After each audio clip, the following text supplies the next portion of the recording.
Hi, hello mga auntie. Tara samahan niyo ako for today's mini vlog.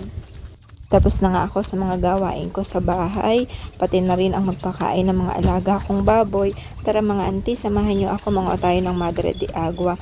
Mayroon kaming Madre de Agua na tanim, kaso nga lang, naagad yung dahon. Biruin mo naman araw-araw.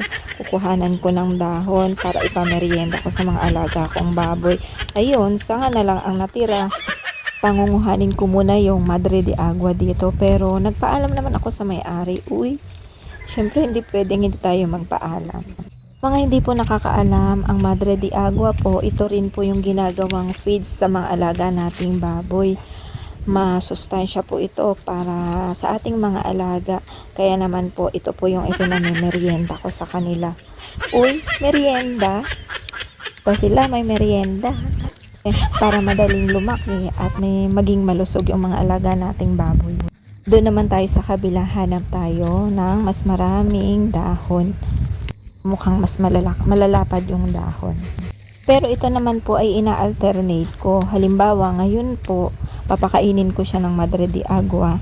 Tapos, bukas, kangkong naman po. Tapos na po tayong kumuha ng dahon ng Madre de Agua. Akyat na po tayo. Salamat po sa may-ari ng puno ng Madre de Agua. May meriendahin na po natin ang ating mga alagang baboy. Ito lang muna sa ngayon. Konti lang muna. Dahil kayo naman ay mga biik pa lang. Tigta-tatlo lang kayong dahon. 10 o'clock na, kaya merienda time na para sa kanila. Kasi sila may merienda, no? O paano mga auntie?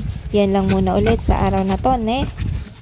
O, huwag kalilimutan na kapag mayroong itinanim, mayroong kang mahihingi. Thank you for watching.